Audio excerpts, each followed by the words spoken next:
All right. Do we have folks in here? We do. Look at that. It's participant. This is my favorite time when we start because you start seeing just the attendees like jumping in. Like I always picture football players coming out of, of like I'm from Chicago, so the Bears coming right out into the field. Hello, everybody. Good evening and afternoon, I think, for some of you. Yeah, this is great. Okay, so welcome everybody, bienvenidos. I am so excited to welcome you to an evening with Microsoft. This is just super exciting for me because, I'm just a fangirl and I love all Microsoft products. So anyway, as a way of introduction, I am Cecilia Fisher Benitez. I'm a program manager here at Latinas in Tech. My pronouns are she and her and ella in Spanish. I love to hear where everybody's calling in from. So please drop the cities where you're coming in from again. So yeah, there you go. Okay, Denver, Georgia. I love this. This is my favorite part too. Chicago, Washington, Seattle, LA. Oh my God, New Jersey, Austin. There are so many. Arizona. I can't keep up. Anyway, welcome. So before we begin, I just wanted to, well, if my slides work, there you go. Okay, I wanted to say thank you to our sponsor, Microsoft, and the Azure team as well, especially a big shout out to a friend, Jesse Sparks, who chose to remain behind scenes today, but he worked so hard to make this event happen. So thank you, Jesse, for all your work. And of course, another huge thank you to you, our audience, for making the time to tune in and connect with us from your home. If this is your first Latinas in Tech event, welcome. You are in great company and in for an awesome opportunity to connect with others, with other Latina and Latinos here growing their careers. So a little bit about Latinas in Tech. Our mission is to provide our resources and opportunities and community that we as Latinas need to thrive, innovate, and really lead in tech. We do this by creating programs and events focused around professional development, recruitment, and mentorship. Our community is growing. We have over 20 chapters across the country and also abroad. We recently started a new chapter in Sao Paulo, Brazil, Madrid, and Denver, actually. So great. Welcome to all of those folks from those cities that might be in the audience today. So while we do have a great network on Facebook and also on Slack, we also recently launched a portal for Latinas in Tech that can look through jobs and opportunities and other recordings of previous meetups, and it's completely free. So feel free to join us. You will be joining 6,000 other women that are already there. So it's everybody. Please feel free to join us on our website. Okay, so some housekeeping rules here. Please use the Q&A for any questions you may have for the panelists later on, and make sure. Oh my God, words! Make sure to switch the everyone. On the little to host and panelists. There's also an option to say to everyone on the comments so that everybody can see your comments. And before we kick off, did I do that? I did that. All right, so before we kick off the event and the panelists, I wanted to introduce to you Jürgen Willis, who is a VP of Product Management at Azure. So he will be sharing some words with you and getting us going. So Jürgen, please take it away. Thanks very much. Let me try and share some slides here quickly.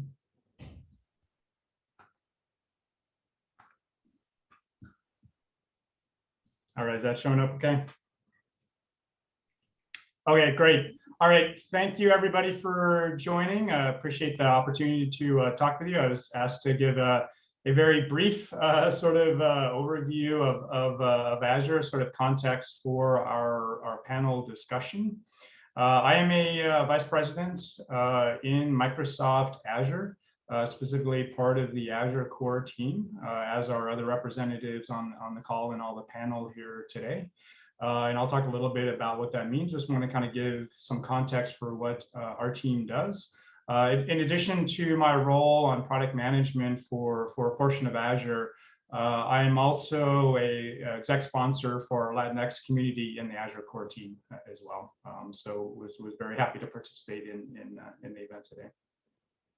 All right, so I have about sort of 3 slides, just give a little bit of sort of context and sort of progressive drill around Azure. So we talk about a notion of Microsoft Cloud overall, probably some services here that you're familiar with already, Microsoft 365, LinkedIn, Dynamics, and customer relationship management services, and GitHub, and so on. Microsoft Azure is sort of foundational infrastructure capability that is leveraged both by external customers as well as these other teams building their services on top of Microsoft Azure. If we go kind of one level down, then, and we look at sort of what is Azure all up, there's sort of this core infrastructure building pieces at the bottom there, the types of workloads that run on the infrastructure, dedicated platform as a service offerings that we have, like supporting web apps, supporting mobile apps, Kubernetes containers, various types of databases and analytics services, AI and machine learning training, those sorts of things. And then Azure is, of course, a cloud platform, and a cloud platform that other developers use to build and run their applications. But Azure is really sort of a hybrid offering, which means that there are things like Azure Stack, which customers can put in their own data centers. We have things like Azure Arc that we'll talk about in a minute, that is about hybrid management across both sort of on-prem in customer data centers, as well as what they have running in our Microsoft Azure cloud services. So it's really sort of spanning a very sort of broad spectrum of what we refer to as edge devices through our cloud platforms. And then, as you see on the right there, a set of tools like Visual Studio, like GitHub, that people use in terms of building, deploying these applications, as well as things like Power Apps and Power BI for sort of business analytics. And then sort of kind of last level down in this discussion, kind of double clicking in terms of the cloud infrastructure component. Again, sort of bottom up, there's the physical data centers. There is the management of the hardware, and just think about sort of the racks of servers that all these capabilities run on. We have compute services, running virtual machines, running Kubernetes containers. You have storage services, disks that are attached to the virtual machines, object and file storage, networking capabilities for load balancing and setting up virtual networks. A management layer, so management capabilities in terms of the portal you use to configure things, programmability model around management, Arc in terms of managing across assets that are in Cloud Azure, on-prem, or even in other clouds like AWS or Google, for example. And then, it's all about, again, supporting these workloads. So these are horizontal components that support many different kinds of workloads, whether it's sort of moving a traditional lift and shift applications to more specialized applications like SAP or HPC applications or AI applications, as well as sort of brand new, modern, kind of greenfield applications, and we have specialized capabilities around particular workloads, but generally building a platform that supports all of these workloads. So when we talk about Azure Core, and really sort of that is the team joining you here today, it is this slide essentially is about kind of managing these core infrastructure services that, again, customers leverage to build and run their applications, as well as other parts of Microsoft build and run their higher level services on top of this core cloud infrastructure. So very, very brief whirlwind intro to Azure and Azure Core.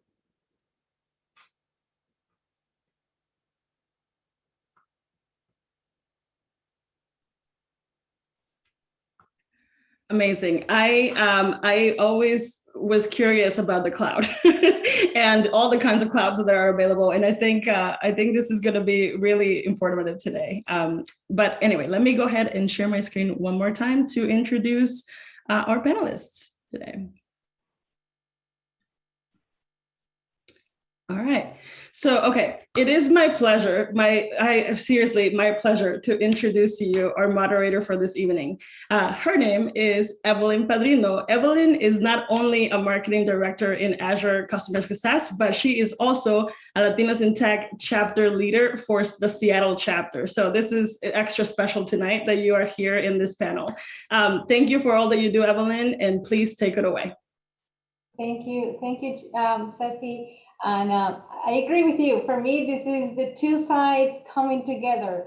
My Microsoft and Latinas in Tech chapter coming together. So I'm super excited to be here, to be hosting this great panel with all these individuals from Microsoft in the Azure Core team. Before I jump into them, I'm going to introduce myself a little bit here to the audience. I've been at Microsoft for 20 years. Although I started in Venezuela where I was born, during those years, I have worked in South America, Latin America, in the US, and now in global corporate teams. I started as a product marketing manager for Office, which today is part of Microsoft 365. And my current role, as you said, is in Azure customer success, helping customers navigate the digital transformation that Jürgen just talked about, from moving their dreams and current on-prem solutions to the cloud. And I'm also part of OLA within Microsoft in the Hispanic and Latino ERG. So super excited to be here. Welcome everybody. And please start bringing your questions into the Q&A, okay?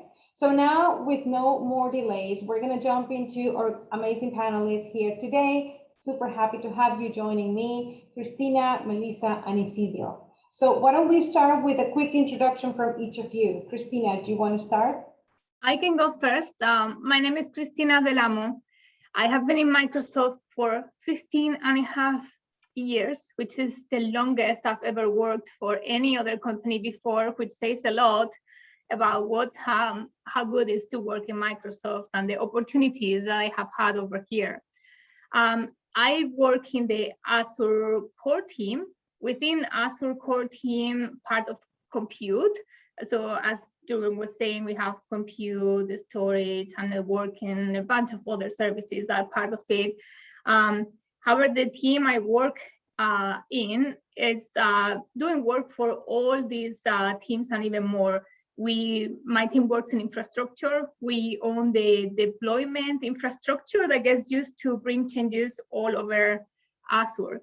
And I get involved. There was some question in the Q&A. I get involved because of this role in things related to quality, in things related to basically maintenance experience and things like that. So if there's any question about what does it mean to work in Azure Core infrastructure and in this type of things, then I'd be happy to respond. Also, I am a program manager lead, so I get to interview a lot of people. So if there is interest to know about what kind of things we're looking for people that we interview for program management positions and so on, I'll be happy to answer those things too. Thank you, Cristina. Melissa, do you want to go now? Introduce yourself.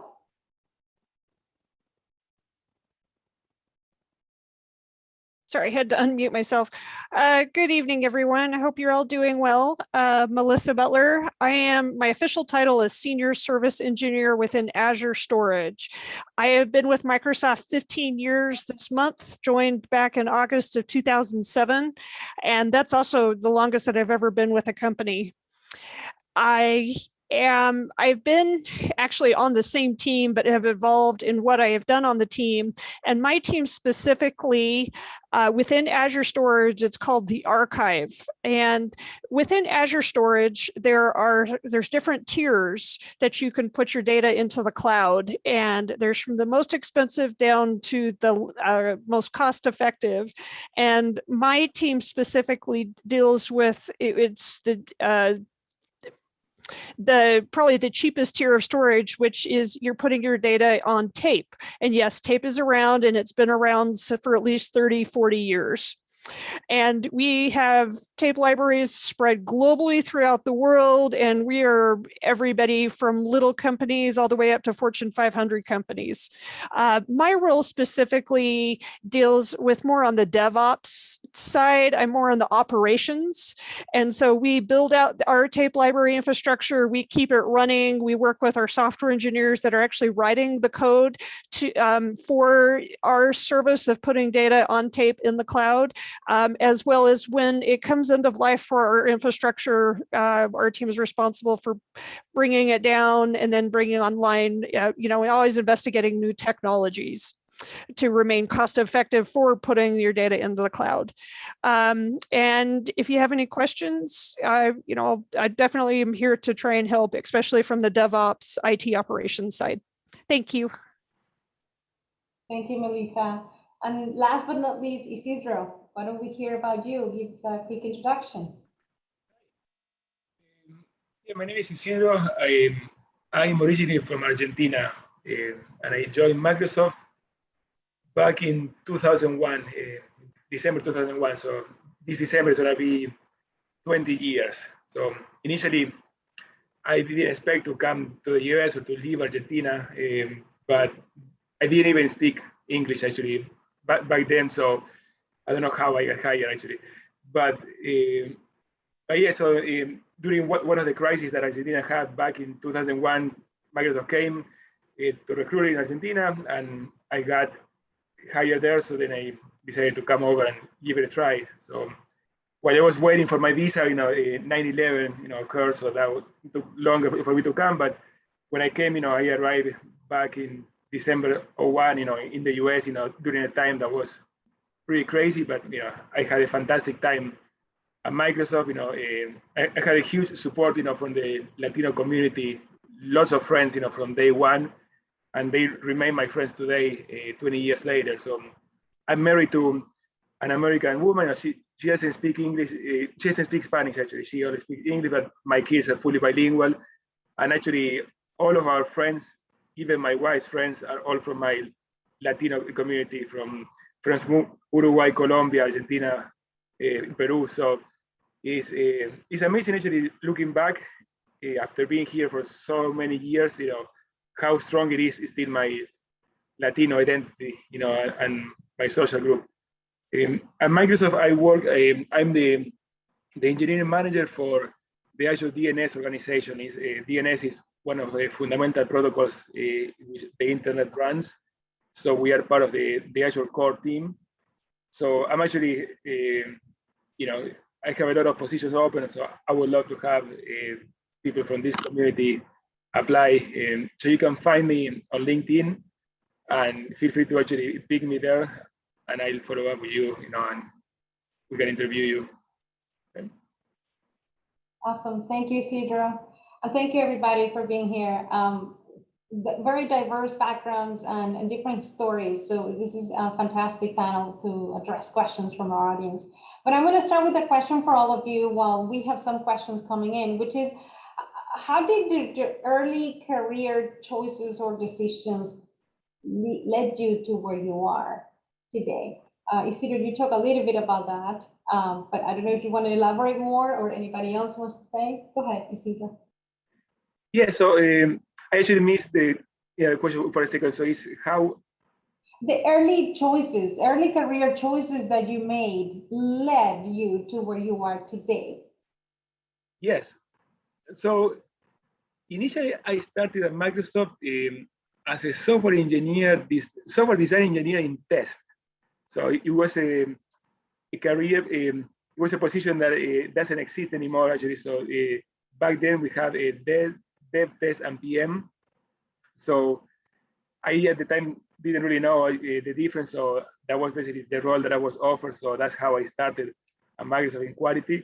It was a good decision, still to actually join in that role. Many years later, it led into some little crisis, when the position got eliminated, and I had to transition to the development or the combined engineering role. So some other folks, went through the same transition, but that was something that I was resilient too, and able to transition fine. So what helped me during that hard transition was the fact that I had a pretty solid technical foundation from my university and previous jobs that I have, when I was still in college, and also the fact that I liked to do some coding project at home. So those were, really early career decision to actually be really hands-on, do coding. That it actually provide the right technical foundation for me to be successful after I made that transition. But in any case, if I were to summarize, the best single decision that I made 20 years ago that basically marked my career and made things work extremely well was to actually join Microsoft. That was by far the only single early career decision I made. That was just fantastic. That's great. Christina or Melissa, do you want to share a little bit of your early career decisions and how they led you to here? And she's muted, so yeah, what to talk. Christina, you're muted if you. I see you. Okay. Yeah. I was trying to find the button because I was actually typing in the chat, and I am the worst multitasker in the world. I am not a role model to follow with my early career decisions, because basically, so I am actually the role model for opposite. I was just bumping from one thing to another out of curiosity, right? As far as I'm learning in a new area, anything works for me. And so I jump from one role to another. I jump between countries multiple times, in fact. And everything was a great experience. Probably if I had made other choices, I would have had a much faster career path. In fact, I was never thinking about career until I joined Microsoft, and they made me aware that people think about career and gave me coaching and training. And I was like, oh, okay, right. But what I would say is that in general, it's if you have a passion and you're curious and you like to learn new things, anything that you do is going to help you over time. And you reuse things from the past all the time, right? So as much as you're having fun, go with it. That's awesome. That's great to hear. Melissa, do you want to add anything there about your early career decisions? Well, I was probably a little similar to Christina, because prior to joining Microsoft, I had been with several other tech companies, and I hopped around. And what got me started was a cousin where I was a little lost when I was in the university. And she worked for a software company in the Bay Area, the California Bay Area. So she actually got me a little internship when I was a junior at the university to be doing some coding work for one of their professional services organizations. And I actually, this young 20-year-old working directly with one of their customers. And from that, I was able to jump to other software companies. And a lot of times I was staying more on the operations type side, which has helped me. But I will say, for me, what has helped a lot was my network. And I did see a question in there about networking, because from going from one company to another, it was actually through my network that I was able to expand upon, learn. And I got in through Microsoft. I knew the person, I knew somebody who they were opening a position. So it's really, networking has been key for me in my career since about the mid-90s. Yeah, super valid, Melissa. Thank you. And since you mentioned that, why don't we address that question in particular? There's a question coming from the audience that is about advice for young professionals in tech about networking. What advice do you have? How do they start networking? How do they keep the network alive? How do they expand it? Any thoughts on networking for young professionals in tech? Anyone? I have you, Melissa, but anyway. Yeah, I'll go ahead and jump in. What I have found, I've been in the Seattle area. I was there for 19 years, and I actually just moved back home to where I grew up in Utah, in the Salt Lake City area, back in late June, because I took advantage of the pandemic and working from home. But for me, I think it has been a lot of, it's been also hard because I was an introvert growing up.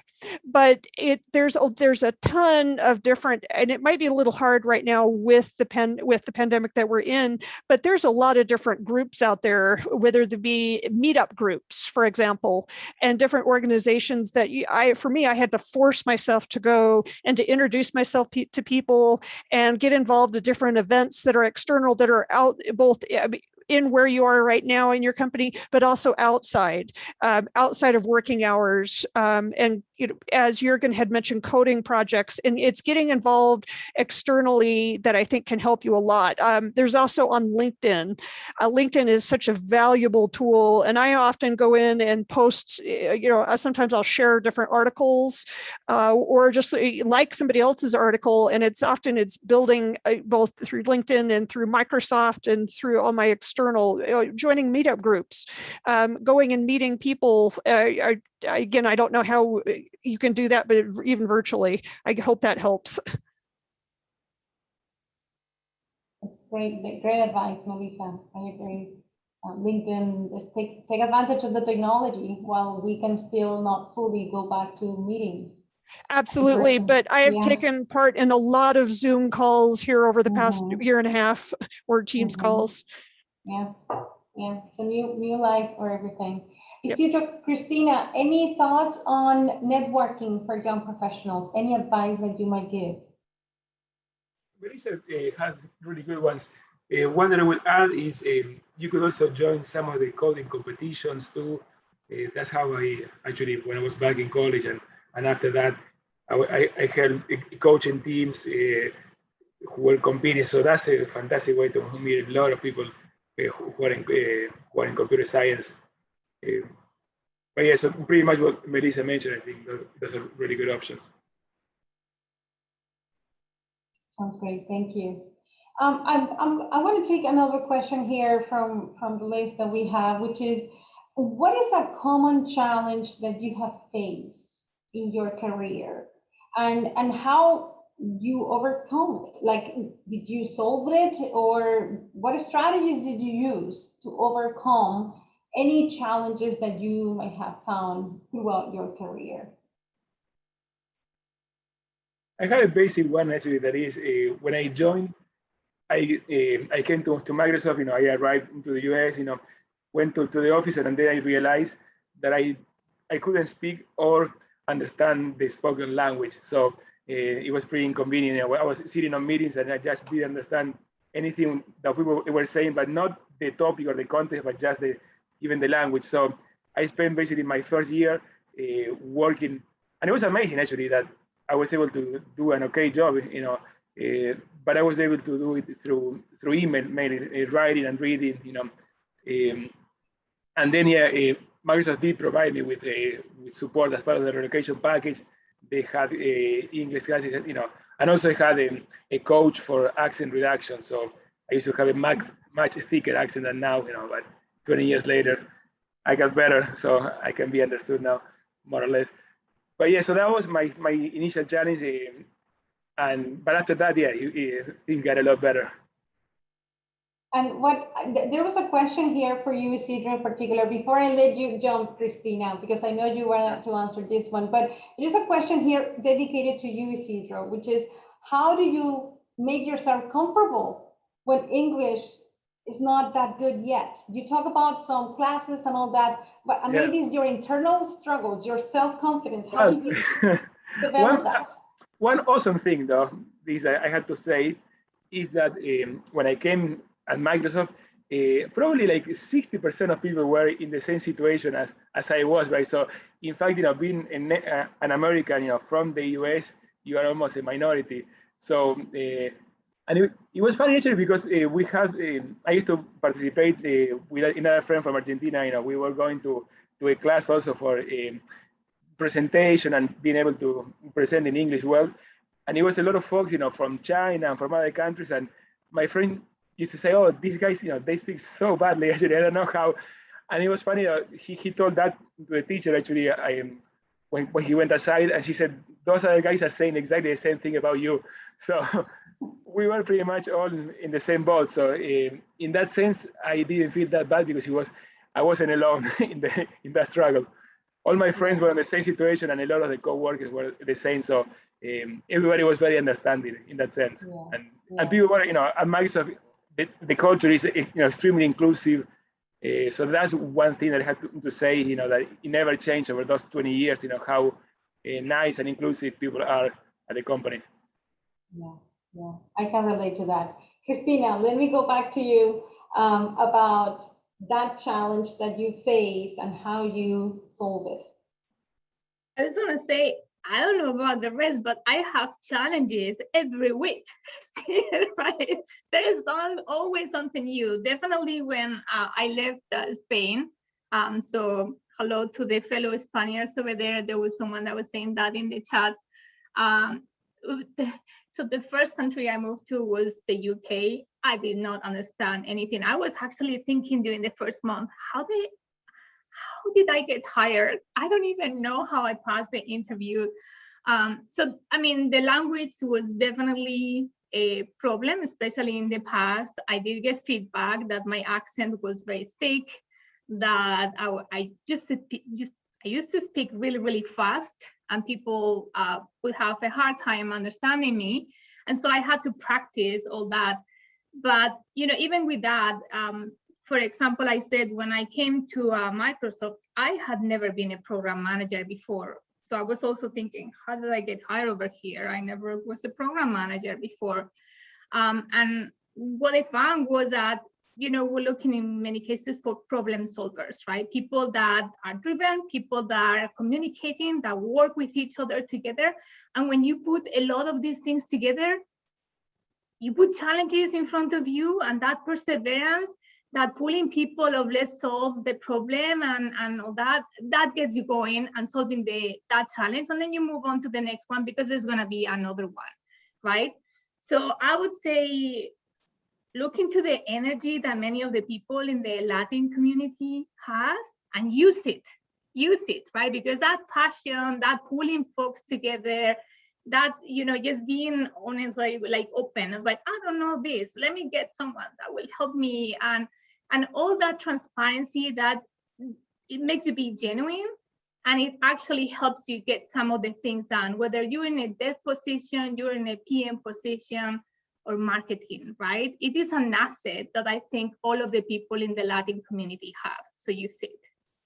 Yeah, yeah, I love that, Christina. And there is a question in the chat here that I think relates very much to what you're saying, which is, talk about what is to be, what is like to be a Latinx at Microsoft.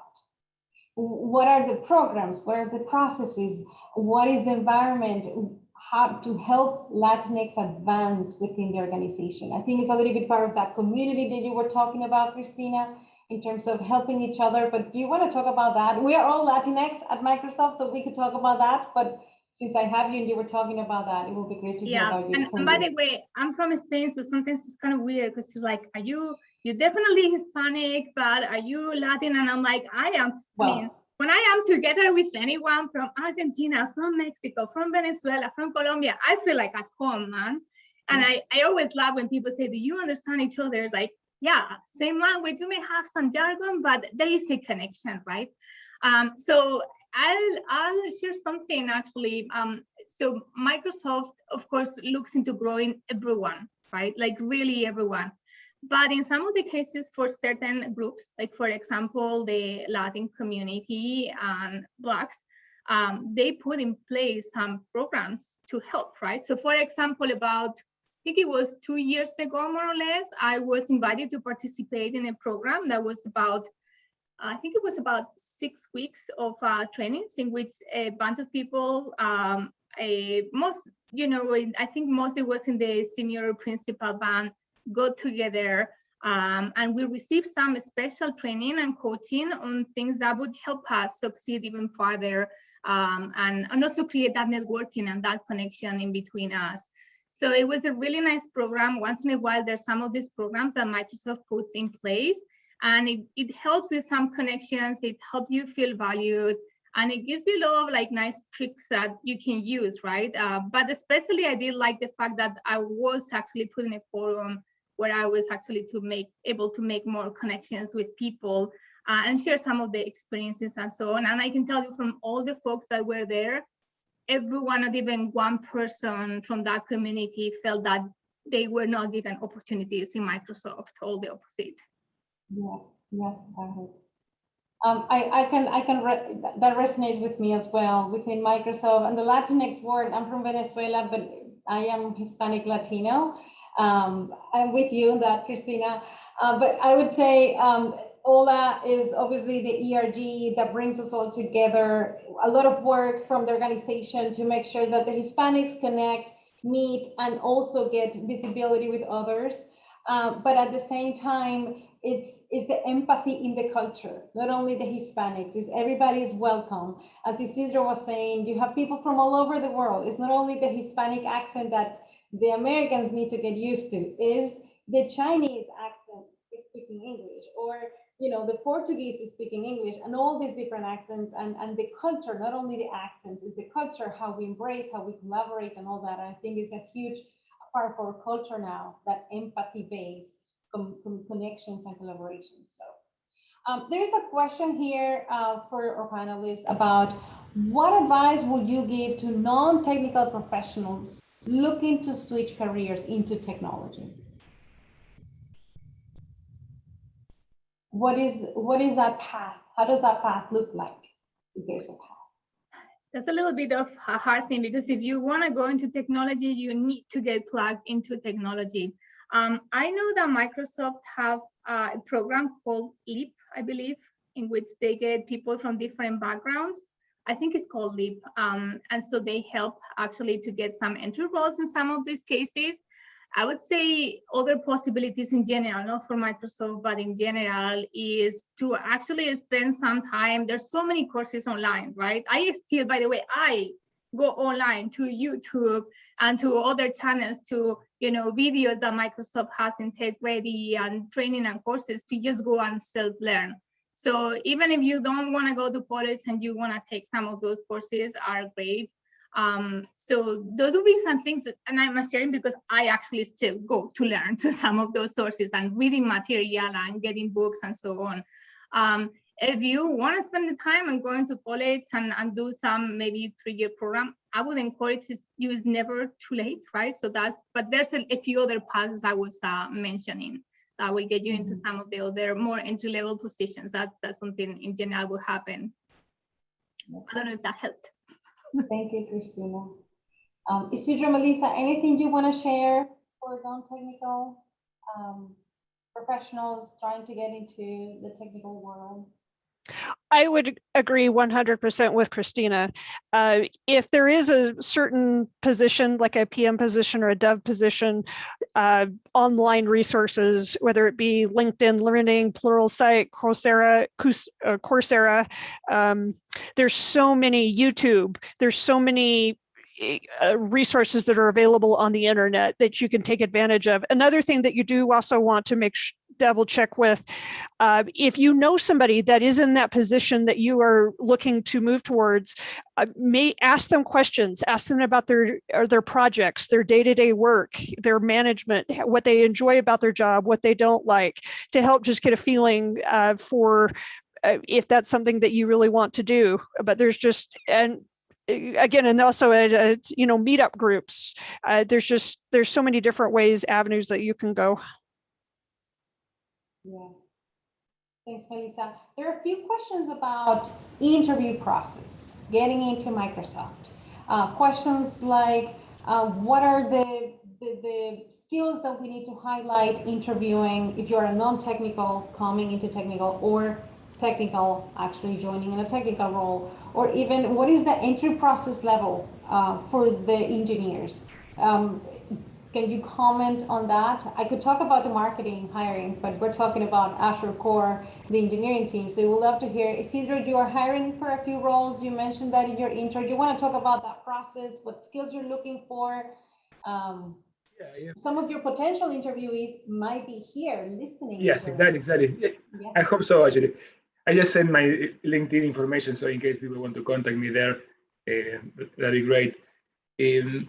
For technical roles, honestly, especially for the ones that are more towards the entry level and the software engineer too, honestly, what we look at is at potential mainly. So I keep telling my team, when we do interview debriefs, sometimes they raise the topic that they are not that familiar with specific distributed systems or with DNS protocol or networking, and I actually don't mind that part because every time that we hire full-time employees at Microsoft is always based on the long-term potential. It's always a long-term play, even if the person will need a lot of time to ramp up. So I look for three main factors. The first one is the intellectual horsepower. So, the person needs to be smart, and, there's ways that we can clearly tell, by engaging in a conversation, by working on a problem. The person needs to be able to problem solve, because that's what we do day in and day out. The other one is the grit and tenacity and drive, so we need to see, and there are ways in which we can tell as well, based on past projects, that you can actually tackle problems, raise to the challenges, recover from a setback, so that kind of attitude is extremely good. And then, we do look for coding skills, it's gonna be, in any language, it's fine if you know Java and you will not be working on Java, that's perfectly fine. But for the engineering roles, we do look at the ability to code fairly well there. So those are the three key factors. If a person has great communication skills, that's always a plus, or if he has some domain knowledge that will help with the cloud specifically, that's great as well, but those are not exclusive. Those three that I mentioned before are the key ones that we look for.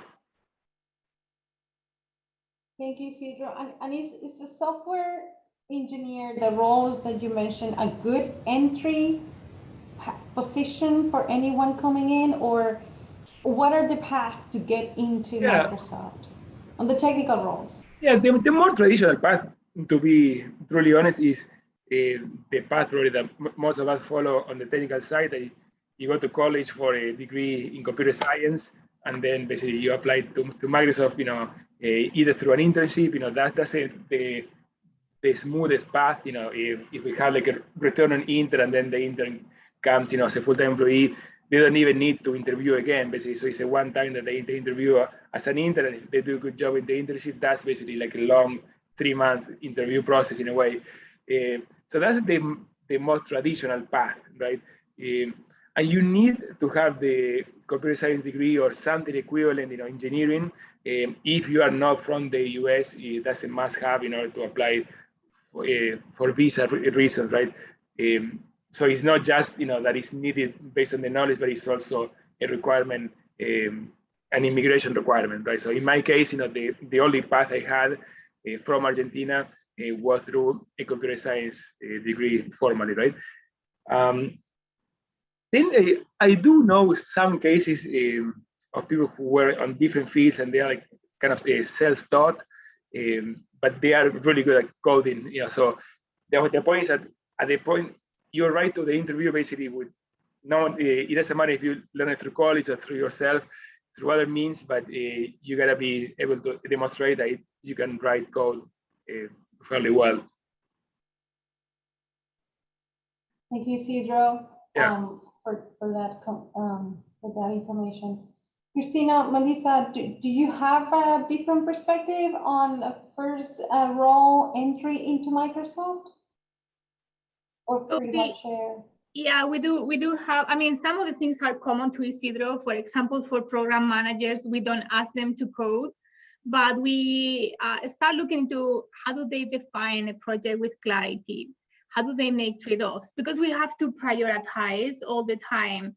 Can they explain who the customer is, what the customer perspective is, what are the needs? And then based on that, how do you rank some of the priority of the work that you have to do? How would they bring people together and collaborate, even if they haven't had experience before? Even for university recruiting, we're looking into projects that they did with other people, right? And so those are the kind of things we in general look at.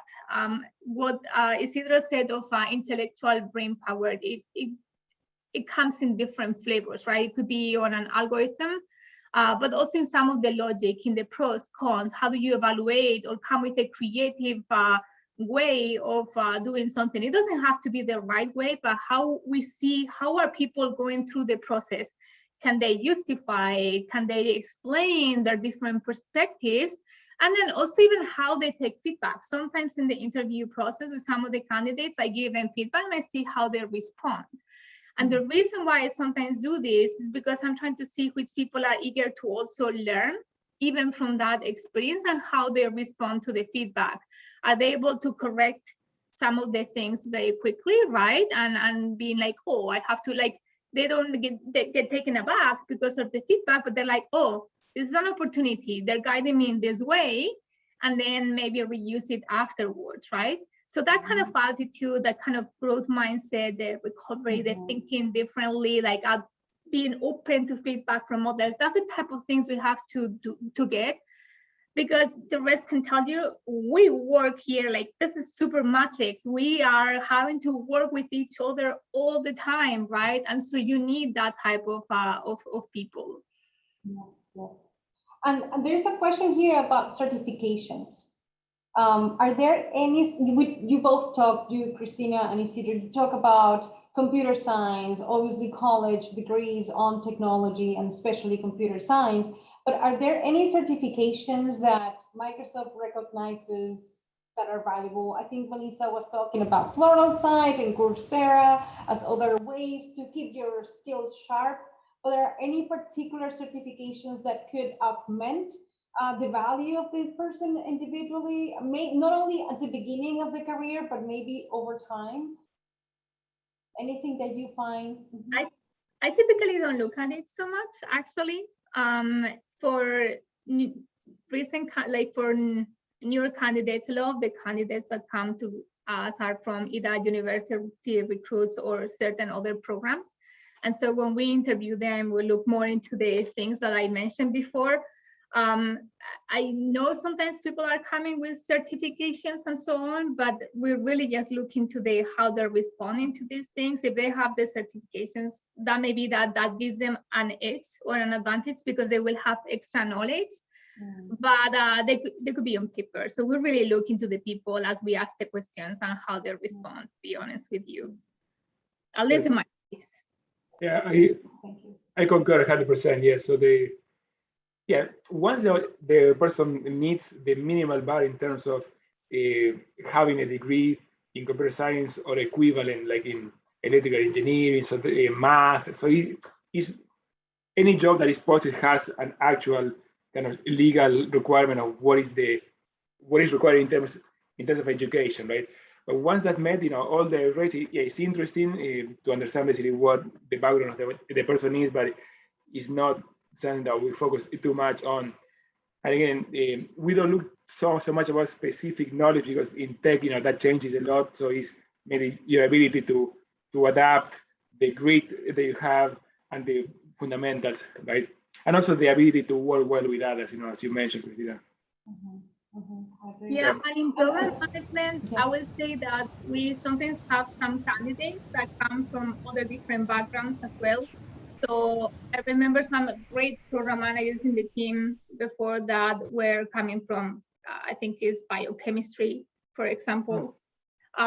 Psychology, I think we had in some cases, some people that were doing some design and arts. They tend to go more for very specific roles, maybe more related to some of the user experience portal and some of the things, but we had some of their some really good candidates that were coming from university recruits mostly that had all sorts of different backgrounds, and they proved to be very strong too. So you don't have to do engineering necessarily. Agree. And in marketing is the same. I mean, we do have some MBA marketing from college pipeline, but it's the same type of approach. Obviously, it's the same company, but in the sense of looking at the people and those characteristics of problem solving, collaborating, working with others, being able to deal with ambiguity, but at the same time deliver on projects. So it's very similar in what you're saying. I'm learning a lot here today from the technical side. So this is very cool. Thank you. There is a question here that I find interesting, which is, what are what is characteristics of being Hispanic Latinos that you think help you the most to develop your careers at Microsoft? We talked about the challenges, the accent, the English, all that. But what do you think is the opposite? That thing that because you are Latino, Hispanic, really helped you get to where you are? Yeah. In my case, it was mainly the instant network that you get basically by just, it's amazing. Actually, I have a friend who came from Argentina with his wife, and kids. And it was amazing that like a month into moving here, right away, himself and his wife especially had like two amazing group of people with, and she was telling me, I have a social life now here that is way, way better than what I had in Argentina back then. So that alone, is a massive advantage. Basically, the moment that you have basically your personal life and you have a lot of support there from friends, that's a huge advantage already, right? And then the ability to make friends very quickly just by having the language in common, even within the company, that's also a great advantage. Another thing is, I think by being an immigrant, you come with probably more grit. One thing that I tell people is that it makes me appreciate how amazing the US is. I love the US. Some basic thing that people take it for granted, like the roads being perfect, and no matter what town you go, you have an amazing road to get in and out of that town, or no matter where you are, you call 911 if something happens, and an ambulance will show up. So a lot of basic things that a lot of Americans might not appreciate, by having the other perspective, you do appreciate the whole context a lot more. So that made me be, in general, very optimistic, and which is a characteristic that I can bring to work and energize my team that way. So that's basically what I got from being a Latino. Okay, great. Yeah, I concur with that, Isidro. Christina, Melissa, what is that Latino thing that helped you get to where you are with this successful career that you all have had? I don't know if it's the Latina thing or if it's my family, how my family works, but we are very upfront in my, at least, I think it's a Spanish thing, maybe. I have no idea. Yeah. But people in Spain are very direct. And this is Latinas, I would say. As a woman, I never had any problem with not being heard. I can be as loud as necessary to make sure I'm heard. And I will insist, right? So I don't know, and I think maybe it's from my culture. I have no idea, but I have never had any kind of cases in which I felt that personally, that I felt that because of being from Spain or Latino or woman or anything like that, I was not given the opportunity to provide input. And in fact, many people sometimes come to me for the areas that I own for advice and consider me an SME and so on. So in general, I would say use that, some of these, a little bit of the of this transparency and genuinity, and don't be taken aback because you have an accent or anything like that. People don't care in general, right? And if you have to repeat the things 3 times so people know what you're saying, you repeat it 3 times and write it on the whiteboard if you have to, but you need to be heard when there is a value of what you're saying. And I haven't had one single case ever in my whole career in Microsoft or before where people were saying, hey, go and, be quiet, you don't know what you're talking about, when you know what you're talking about, right?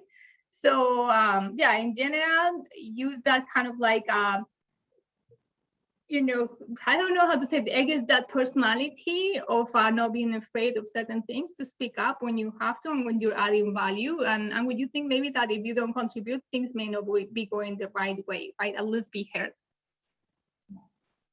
Yeah, I agree with that. Thank you, Christina. We're running out of time. I'm gonna make sure that we have closing time, announcements at the end that Ceci has to take. But if I can just take the time for one more last question, which I love this question from Carmina. What is your secret to success? All you successful people. If you can answer that in 30 seconds each. So we answered the great question from Carmina. What is your secret to success? In my case, it was customer success. Yeah. So I love it. I think in my case, I would say that it's the optimism and being very positive, taking a constantly positive outlook, even in the face of some setbacks. So I don't know if I got it genetically or from my dad is actually an extreme of that. Facing way more challenges. By being in Argentina, by being an entrepreneur there, he faces insane challenges that I would be really discouraged. But he got that amazing optimism beyond against all odds, and fortunately, I inherited part of that. So I think that was, in my case, the biggest drive and reason for success. Love it, Isidro. Optimism. Cristina, Melissa, what is your secret? I'll go ahead.